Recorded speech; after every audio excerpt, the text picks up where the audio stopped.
From the beautiful Finger Lakes region of upstate New York, this is the Dental Lighthouse Podcast. We take questions from anyone in the dental profession and discuss what it takes to win not only in dentistry, but in life. Business, leadership, relationships, parenting, health and wellness, money management, nothing is off limits on the Dental Lighthouse Podcast. I'm Jason Tenori, your host, and have over 20 years of experience to pull from. Learn from my mistakes and let me help you collapse time so you can become the best version of yourself.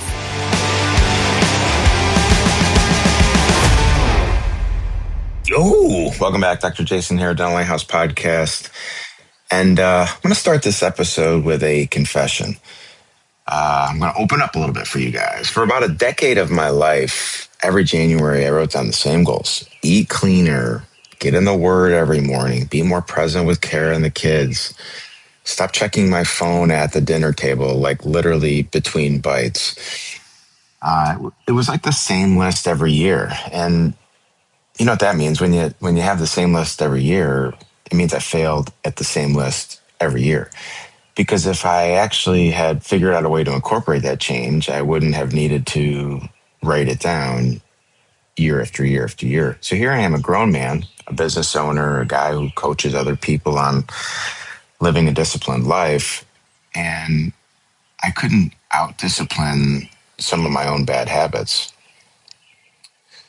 So ask me how I know change is hard. I've got the scar tissue to prove it. And here's the frustration. And here's why I wanted to start this whole series on Pastor Craig Groeschel's book, The Power of Change. There are a few things in life more frustrating than knowing you need to change, wanting to change, actually trying to change, and still not changing. And that's Groeschel's opening line in his book, The Power of Change. Basically, when I read it, I felt seen, because there's the trap. It's not that we don't care. I know you care. I care. If you didn't care, you wouldn't be listening to a podcast about a book about change. It's not like we don't try. We try like crazy. I mean, I tried really, really hard. Try, fail, feel like garbage, try harder, fail again. And eventually we just get to this point where I guess I'm a failure. I guess this is who I am. And that right there, I guess this is who I am, is the most dangerous sentence that we can say to ourselves, that internal dialogue. We're going to blow that sentence up in part one of the book. So I want to go over why I really think you guys need this book and why it's been so inspirational to me. Here's something you should know about me and this book. I've read it 3, 4, maybe 5 times. And every time I read it, every single time, it hits me harder than the last. And the most recent read, which was about a month ago, it slapped me across the face again. That's not normal. Most books, you read once, you get the gist, you move on.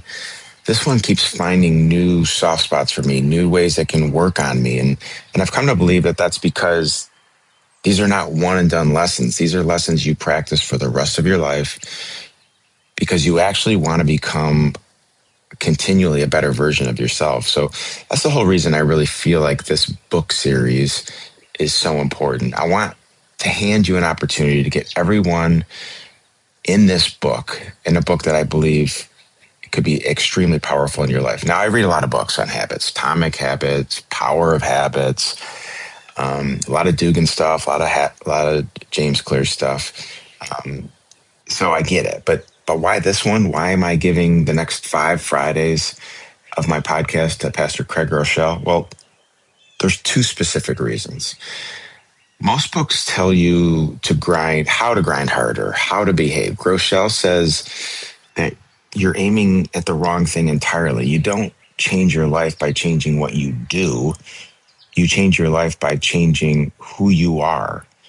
Behavior follows identity, not the other way around. And we've talked about that at length here, about trying to identify the person you're trying to become. Who do I want to become? I review my identity statements every single morning. Soulmate to Kara, Dad of the Year, Man of Grit and Perseverance. You guys have heard me talk about the 7 over and over again. This book puts a language and a system around something I already believe and act upon every single day.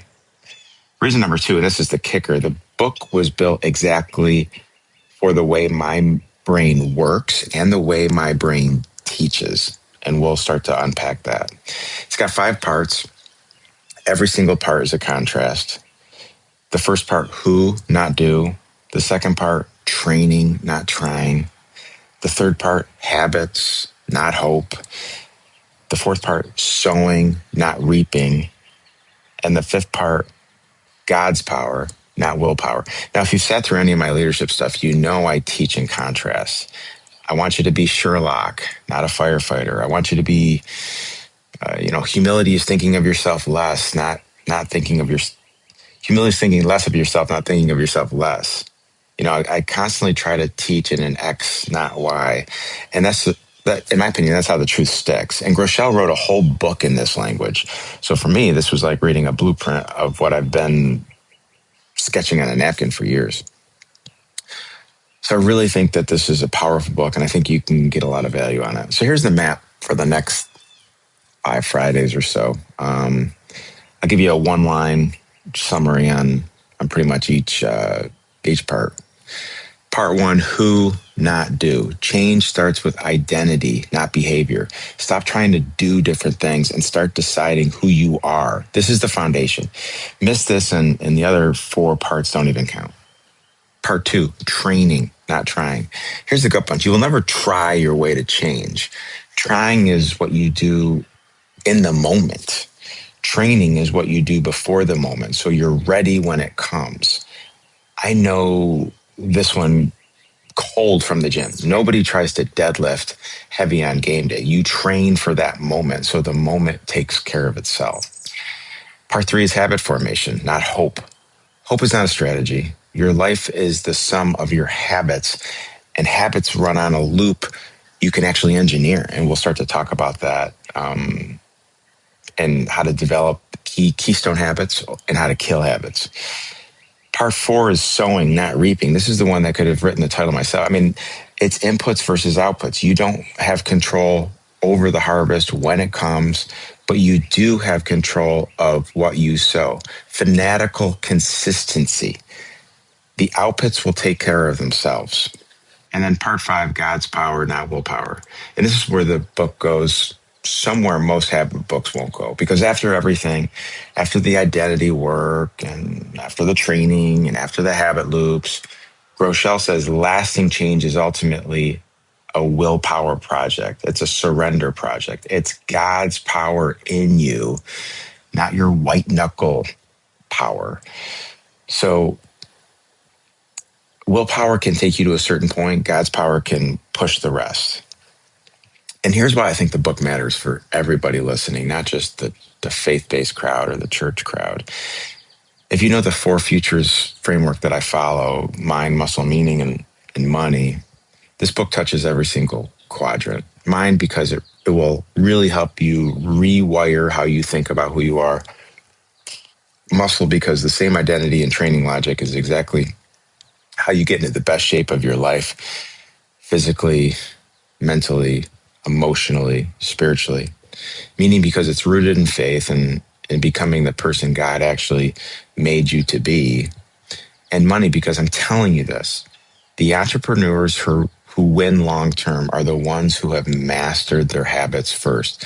They're fanatically consistent with their daily, weekly, monthly, and quarterly habits. Your business will never outgrow your personal discipline. It just won't. So this isn't a spiritual book you file away on Sundays. This is an operating system for the person you're trying to become. So speaking of spiritual book, let me say one thing plainly about faith, because I don't want to hang over everyone for the next 5 weeks. Yes, this is a faith-based book. Groeschel is a pastor. I'm a man of faith, and I'm not going to hide that. It's arguably the most, not even arguably, it's the most important part of who I am. But I'm also not going to bang you over the head with a Bible. Here's how I try to think about it. And I go back to this quote that Tim Tebow made popular, although I found out it doesn't come from him. Preach the gospel at all times, and when necessary, use words. The most persuasive sermon isn't a lecture. It's a changed life. It's you being a lighthouse for others around you, for your family. So if you're deep in your faith, this is going to feed you. But if you're not sure what you believe, or you believe something different than I do, you're welcome here. The lessons will still work in your life. And I really mean that. Don't tune me out just because you're not a man or woman of faith. So one more thing before I send you off, and this is the part I love most about Craig Groeschel. He's super honest. And we talk about trust and vulnerability all the time. Very vulnerable, very honest. He doesn't write like a guy who has it all figured out and who's looking down on you. He writes like a guy who has failed over and over again, figured out why, and came up with a strategy, with a roadmap to fix it. That's the only kind of teacher I want to deal with. It's one that has been there, has done that. I've blown it with my kids, with my team, with my own health, More is caught than taught. You guys have heard me say that a bunch. And you're not stuck because you're weak. You're stuck because you've been trying to change the wrong thing. That's not condemnation. That's really, really good news, because the wrong thing can be fixed. It's so freeing. So let me wrap this up for you guys. So here's the homework this week. It's simple, just not easy. I'll make a list for you. Number one, get the book, The Power of Change, Pastor Craig Groeschel. Don't just listen to me summarize it and skip the source. Read it yourself. It's such a quick read. You can read it in, a week or two. I want you to hold the material. Number two, read the introduction in part one before next Friday. We're going to do the who not do together. And I want you to have wrestled with it on your own first. Number three, and this is the real one, answer this question this week and write down the answer somewhere that you'll see it. Who do you want to become? Not what do you want to do? Who do you want to become? We'll build on that answer for 5 weeks. And listen, if you're sitting there thinking, Jason, enough already. I've tried to change so many times. I've stopped believing I can, ... You are exactly who would benefit from this book. And that's exactly who I was. And that's why I'm so passionate about getting this message out there.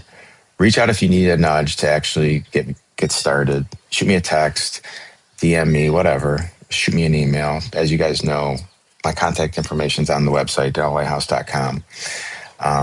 But let's get after it. Next Friday, part one, who not do. Until then, keep striving, keep leading, keep becoming more. Love you guys so much. I'm excited about this journey with you. Thank you. That wraps up another episode of the Dental Lighthouse Podcast. You have a choice today. Choose to be a lighthouse. Lighthouses are powerful and steadfast. They are beacons of light for others to reference when life gets turbulent.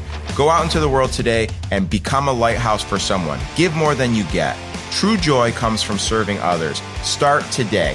I'm Jason Tenori, your host. Thank you for listening to the Dental Lighthouse Podcast. For more information, podcast show notes, or links to anything that we have discussed today, please check out our website, thedentallighthouse.com. We would love to hear from you. If you would like to get on the show, please email us at podcast@thedentallighthouse.com.